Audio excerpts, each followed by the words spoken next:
Hey everybody, it's Jason Blaha here, and today I want to talk to you guys about what is different about the cultures in the world that have the longest life expectancy. In other words, which cultures around the world, what does the diet look like in people who are most likely to live the longest? So let me put on my +5 out of weaponsmithing, work on scaling up my crafting a little bit, and let's talk about this, because this is important.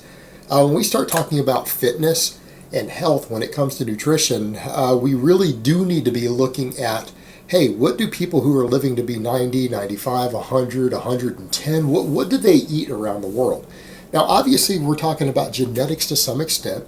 Genetics matter, but if people think that lifestyle and diet doesn't play an enormous role in how long people live, I'm sorry, you're just not in touch with reality. It is a factor.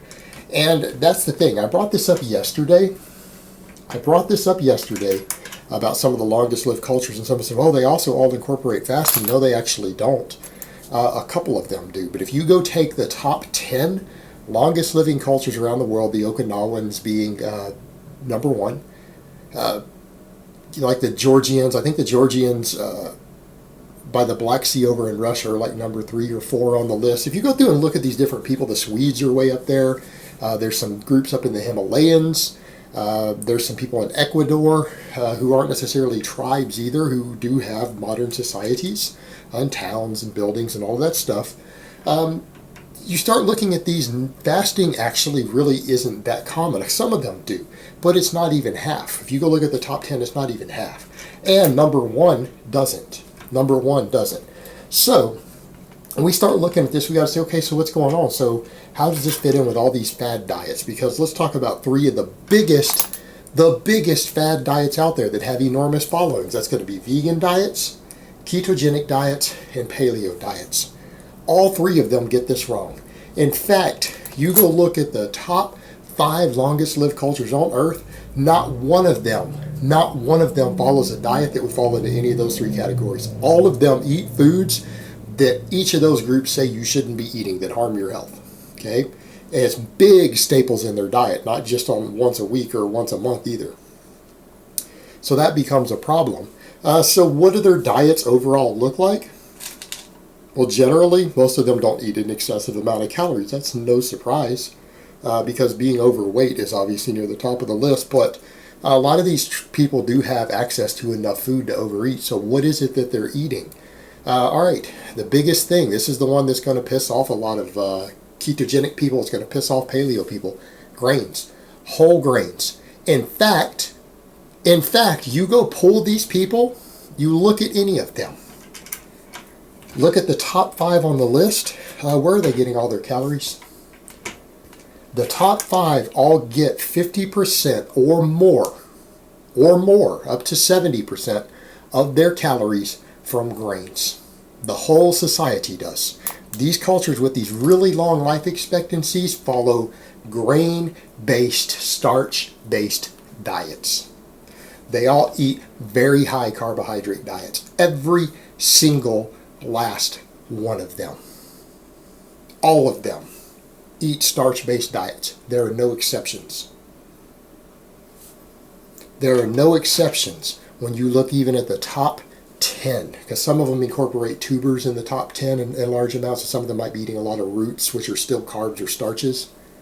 Every single one of these cultures eat a starch-based diet, and that's no coincidence.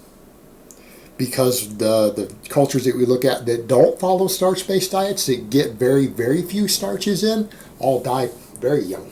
All of them. Again, the Inuits was the perfect example. Nearly 0 starch in their diet. Average age expectancy was 60 years old. That's lower than modern America. The average American lives to be 77, which is not considered to be that good in spite of all of our medical care. Best medical care on the earth. Best medical care in the world. Access to endless supplements, vitamins, medical care. We live to be 77. A lot of these cultures are averaging well over 90. With plenty of people living past 100.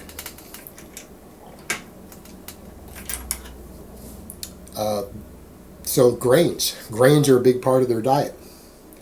Number 2, wide variety of vegetables. All right, they all eat a variety of seasonal vegetables. Vegetables are incorporated heavily into their diet. I don't care whether it's agricultural vegetables. So again, the paleo people are out. Stuff that we've devised ourselves, anything from, various squashes and cabbages and broccoli and stuff like that, all the way up to seaweed. They almost, all of them incorporate a large amount of vegetables in their diet and a wide variety of them. Okay? Now, at this point, the vegans are probably going, aha, aha, aha. But here's where they're wrong. Not one of them is vegan or vegetarian as a culture. Not one. None. Veganism and vegetarianism is not seen.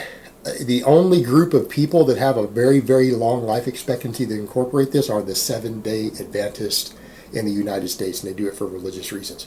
That is the only group on earth that go way up high into the list on life expectancy who have any vegans or vegetarians in significant amounts in them. Every one of these cultures eat meat and dairy. Meat and dairy. You go look through them, they all eat both. Now, they don't sit around gorging on it. They still follow carb-based diets. They're still plant-based diets. But they all eat meat and they all eat dairy of some type. The Okinawans, fish, pork, and eggs. Okay, the eggs are their dairy. They eat fish and pork. Now, we could argue, there's tons of people who say, okay, pork isn't, healthy at all. It's not particularly good meat. A lot of people say that for religious reasons. Several religions don't eat pork. Longest lived culture on earth eats pork as a staple in their diet.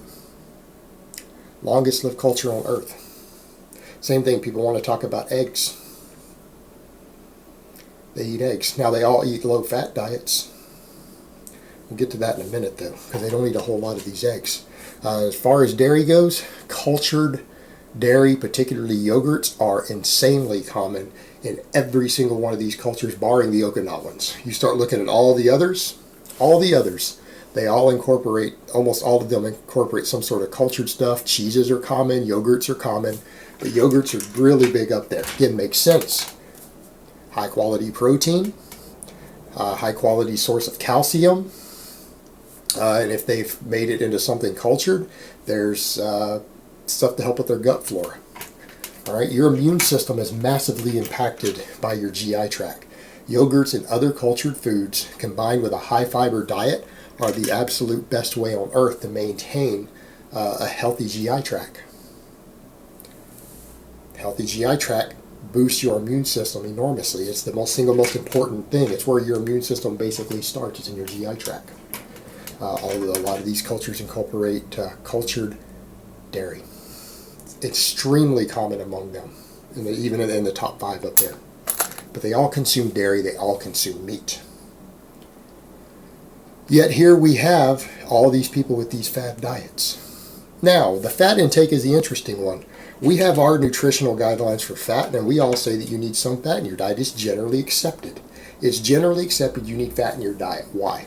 You need essential fatty acids, but you don't need a lot of them. That's the thing. People think, oh, since we need those, and you do need those, we must need to supplement them. We must need to find very high sources of them. That's not true. Quite frankly, if you eat a fair amount of green vegetables, you can probably get most of your essential fatty acids from green vegetables. People who get the rest, most of these cultures are consuming grass-fed animals. They're not consuming animals that we fed out in a feedlot. What do we know about grass-fed animals? They have a higher omega-3 content. These cultures don't have a problem getting their essential fatty acids even with low-fat diets. The other thing, fat-soluble vitamins. You need fat in your diet for those. However, here's what we're finding. We set oftentimes guidelines down for what's a healthy amount of fat that you need in your diet, yet a lot of these cultures consume less than that. If we were to follow even the guidelines that we have regarding fat intake, the Okinawans should all be unhealthy. And people will say genetics don't allow you to bypass vitamin and mineral deficiencies. All right, if you have a diet that is deficient in vitamins or minerals or something essential, your heart health is going to be harmed. You probably are not going to have a really long life expectancy. Yet here we have a culture that consumes a very low-fat diet, less than 10%. All right, the Okinawans, the longest-lived culture on earth, consume a diet that's less than 10% dietary fat. Yet they outlive everybody. Their dietary fat, according to most of our guidelines, should make them deficient, but they're not. They outlive everyone. Some of the other cultures eat more fat than the Okinawans, but what do they all have in common? Almost every single one of them, if you go look at their numbers, their average for that region, that nation, that culture, less than 20% of their diet comes from fat. All of the top 5 to 10, you go look through there, every single one of them, less than 20% of their calories come from fat. The Okinawans is less than 10%, which is actually considered to be unhealthy. They technically shouldn't be as healthy as they are with their fat that low, but they are. They are. So this whole idea, well, we need all these healthy fats, and why are all these people living so damn long?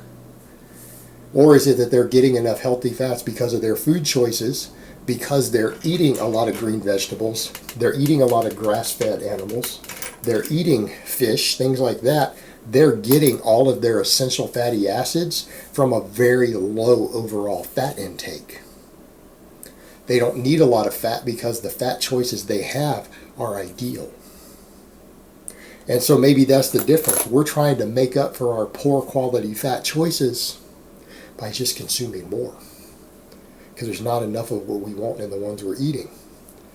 These people are all pulling it off on very, very low fat intakes, and they're healthy and thriving. So again, this idea with the ketogenic diets being healthier for long term is absurd. Longest lived cultures on earth all follow either low fat diets or very, very low, almost dangerously low fat diets. Yet they outlived everyone. Highest fat diet we've ever seen in a culture was the Inuits. Average life expectancy 60 years. Sorry, but high fat diets don't win. How about the paleo stuff?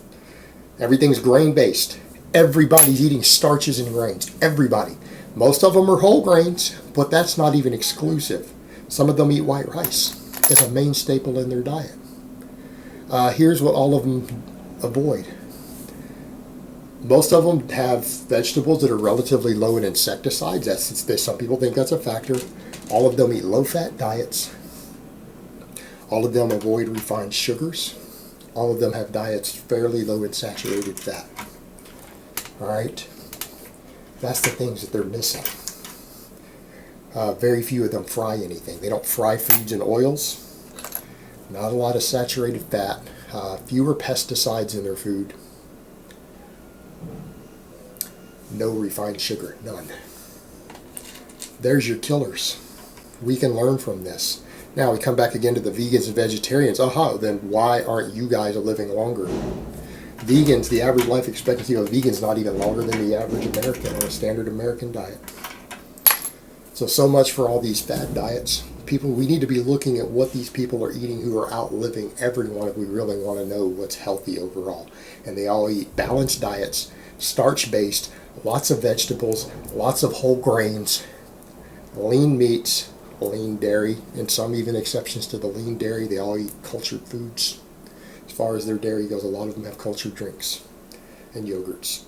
Again, that's what they're eating. Outliving everybody.